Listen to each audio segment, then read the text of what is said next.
RMC 6h-9h, Bourdin Direct, Apolline de Malherbe. Bonjour Éric Coquerel. Bonjour. Merci d'être avec nous. Vous êtes le député La France Insoumise de Seine-Saint-Denis. On va évidemment parler dans un instant de Jean-Luc Mélenchon qui pour l'instant est dans un silence assourdissant mais qui va s'exprimer ce week-end à vos journées. Mais je voudrais d'abord qu'on parle de cette réforme de l'indemnisation chômage, réforme de l'assurance chômage. Ce matin, Laurent Berger, le patron de la CFDT, dit qu'il a les nerfs, qu'il a la boule au ventre. C'est ce qu'il dit dans les colonnes du journal Libération. Cette réforme, pourtant, on avait l'impression qu'hier, ceux qui allaient un peu payer, c'était plutôt les cadres. Vous avez le sentiment que c'est une réforme qui va aussi toucher les plus pauvres ? Ah bah clairement, c'est une réforme qui rend responsables les chômeurs du chômage. Voilà. Et qui, du coup, les punit. Avec alors deux entrées dans cette réforme. La première, vous l'avez dit, c'est la dégressivité pour les cadres. Mais on sent bien qu'on commence par les personnes qui touchent le plus d'indemnités pour après, en réalité, l'élargir. Et puis surtout, cette idée incroyable de faire en sorte qu'on va désormais devoir encore plus travailler sur une plus courte période pour avoir le droit aux indemnités. Bien. Et ça a un sens, parce que d'un côté, on a des lois, on a des règlements qui facilitent le travail précaire et les contrats courts, y compris l'auto-entrepreneuriat, quoi qu'en dise le gouvernement qui fait mine maintenant de vouloir taxer pour essayer de réparer ce qu'ils ont fait. Et puis d'un autre côté, on nous explique que ces mêmes personnes, eh bien, ils auront toujours plus de difficultés, notamment les jeunes, pour pouvoir être indemnisés. Donc c'est des trappes à pauvreté. Voilà ce que nous sommes en train de créer. Sauf que Éric Coquerel, on peut pas dire, le gouvernement est en train de peut pas dire qu'il y a rien à faire, que tout fonctionne bien. On le voit bien. Il y a quand même un grand échec face au chômage. Donc il faut essayer de trouver des solutions, l'échec, c'est le chômage. N'inversons pas les choses. L'échec de cette société, c'est que on a toujours plus de 6 millions de personnes qui sont au chômage. Alors plus ou moins complets, mais qui sont au chômage. Donc ça ne cesse d'augmenter. Donc c'est la politique économique qui ne va pas. C'est pas les chômeurs qui sont responsables du chômage. Le problème, par exemple, je vous donne un exemple. On met chaque année 20 milliards dans le CICE. Vous savez, le crédit impôt entreprise, oui. Y compris la Cour des comptes récemment, tout le monde dit que ça rapporte quasiment aucun emploi. D'accord ? Donc 20 milliards me jetés par la fenêtre. Et vous les auriez utilisés pourquoi ces 20 milliards ?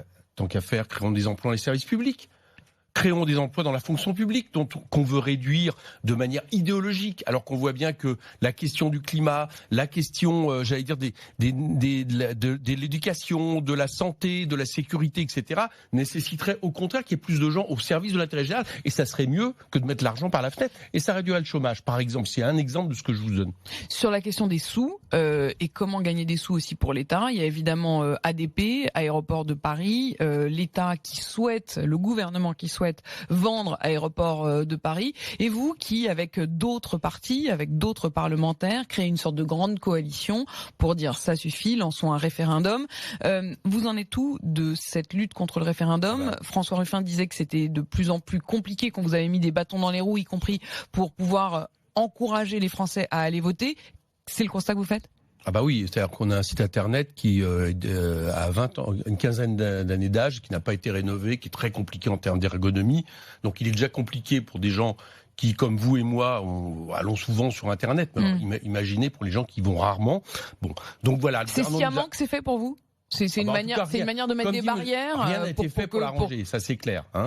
On a demandé, on était voir M. Castaner la semaine dernière avec tous les députés qui ont signé, enfin les délégués des députés qui ont signé cette loi référendaire. On lui a par exemple dit, comme dans le grand débat, on pourrait avoir des moyens audiovisuels publics pour au moins annoncer ça. Bon, en gros, il nous a dit, écoutez, il nous a fait comprendre qu'il fallait pas exagérer, ils allaient appliquer la loi. Rien que la loi, il n'allait pas nous faciliter le travail. Donc, ils veulent que ça reste en catimini, quoi. Voilà. Mais ça ne sera pas le cas. Donc, c'est le travail militant. C'est le fait que chacun d'entre nous, on soit sur le terrain, à travers différents appels. Les différentes organisations politiques, syndicales vont faire leur campagne. Et moi, je trouve bien ce qu'on a fait cette semaine à Saint-Denis, c'est-à-dire le fait que, au-delà de nos clivages politiques qui sont évidemment toujours importants, eh bien que vous puissiez être assis à la même tribune qu'un certain nombre de Gilles Carrez, que le gaulliste Gilles Carrez, que des socialistes, même si évidemment ça préfigure aucune reconstruction, aucun débouché politique. On va faire des gouvernements avec eux. C'est ponctuel, c'est sur une action. Mais c'est un message qu'on envoie aux Français. L'intérêt général et l'intérêt national est en jeu. Les Républicains, pas FN. Non, ils n'ont pas signé la loi référendaire. Très franchement, je vais vous dire une chose. Ils se réveillent, on les a pas beaucoup entendus à l'Assemblée nationale sur cette question. Faut que les Français le sachent aussi. C'est pas eux qui ont été en pointe. Donc maintenant, ils disent mais pourquoi on n'est pas concerné ? On n'est pas concerné d'abord parce que on considère qu'on n'a pas spécialement envie de signer des choses avec eux. Et puis en plus de ça, ils sont pas en pointe, donc tout va bien. On est les députés qui ont parlementaires et sénateurs qui ont déposé cette loi incitent à ce que partout sur le terrain, on fasse des comités, des initiatives qui, justement, disent aux Français, écoutez, voilà, on oublie nos clivages là pour ce moment traditionnel politique, et on vous appelle à aller signer sur le site du gouvernement, parce que si vous êtes 4 700 000, dites-vous bien que vous aurez enfin le droit à la parole sur une réforme structurelle qui est la privatisation des 700 000 personnes qui vont signer cette sorte de pétition, il y aura référendum. Et ça serait une bonne chose. Le mot référendum, il vous a pourtant pas tellement porté chance aux dernières européennes. Ça devait être un référendum anti-Macron. Et quand on regarde les chiffres de la France insoumise, 19% à la présidentielle, 11% aux législatives, 6,3% aux européennes. Comment vous expliquez une telle dégringolade ? Ça a bien été un référendum anti-Macron. Hein. 10% des inscrits, tout le monde, pour le reste, soit des gens qui s'abstiennent, soit des gens qui votent pour des organisations, des partis qui sont contre Macron. Sauf que c'est pas vous qui l'avez porté. Absolument, mais ça a quand même été un référendum anti-Macron gagné. Monsieur Macron a perdu son pari qui était absolument de vouloir être la première liste. Alors sur nous, pourquoi ? Parce que je crois que il y a plusieurs explications. Il y a une première explication, c'est qu'en réalité cette élection européenne est toujours compliquée pour notre mouvement, enfin notre mouvance, notre espace politique. C'était déjà le cas avec le Front de gauche, simplement parce que admettons-le, c'est pas facile de dire en même temps à des gens votez pour nous, envoyez-nous au Parlement, mais c'est pas au Parlement où on arrivera à transformer ce qu'on veut faire l'Union européenne. Voilà. Donc ça, c'est un message compliqué par rapport à des gens qui s'abstiennent déjà. Vous me direz, c'est la même chose pour, par exemple, une partie de l'électorat du Rassemblement national, sauf que là, il y avait un enjeu proposé même par Emmanuel Macron. J'allais dire facilité par Emmanuel Macron, qui était de dire mobilisons-nous pour être devant En Marche. Donc, ils avaient quelque chose qui les motivait. Bon, nous, c'était pas le cas. Ça, c'est la première raison. La deuxième, qui est plus grave, c'est que il y a dans l'espèce de confrontation que nous avons avec les mouvements d'extrême droite par rapport à la crise que nous connaissons, nous sommes en retard sur le continent européen pour apparaître comme l'alternative par rapport à l'extrême marché. Bien. Et donc ça, c'est une chose. Oui, mais enfin, pardon, Éric Coquerel, vous m'expliquez que en gros, c'est le contexte, quoi. Le contexte est important. Ça serait, donc c'est la faute de ce qui vous entoure, c'est la faute de simple, elle serait plus rassurante si je vous disais c'est à cause d'un tel, c'est à cause de telle ligne politique, de tel mot, etc. Je ne le crois pas. Je crois qu'on a fait une campagne. Oui, limite, ce serait mieux pour vous parce que dans ces cas-là, il suffirait de changer les pions. Les choses.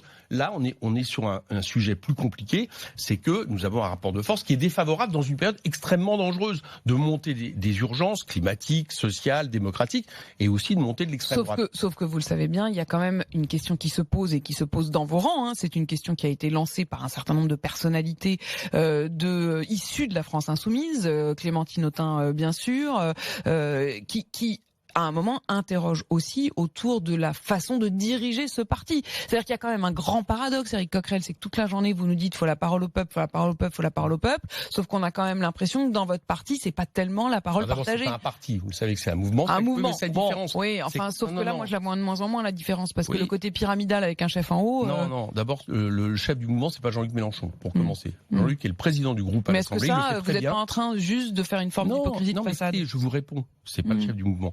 Deuxièmement, il faut comprendre que c'est quelque chose de nouveau que nous avons développé, qu'on essaye de faire, où on essaye de mobiliser des centaines de milliers de personnes, contrairement aux partis qui aujourd'hui, moi je dirige un parti, le parti de gauche, pas contre les partis, mais constatons qu'aujourd'hui les partis au mieux mobilisent quelques dizaines de milliers de personnes. Nous, le pari, c'est des centaines de milliers de personnes, voire des millions de personnes, tourner vers l'action, qui se mettent d'accord sur un programme et pour gouverner le pays. Vous êtes dans ce paradoxe. Jean-Luc Mélenchon, c'est la personnalité qui attire et c'est aussi celle qui étouffe. Je vais vous répondre. Non, il n'étouffe pas, mais je vais vous répondre. Donc, on avance, on construit en avançant. C'était d'abord une campagne électorale. C'est un mouvement qui s'est construit. Maintenant, on est là pour le coup, nous, un acte 2. On a mis en place, ça fait des semaines qu'on voulait le faire, et donc c'est pas quelque chose de nouveau. On va mettre en place une coordination des différents espaces qui composent ça. Mais je vous le dis, on va évidemment améliorer, j'allais dire, les formes de représentation, mais c'est pas ça qui va modifier en profondeur, parce que c'est pas de cela dont nous souffrons en profondeur.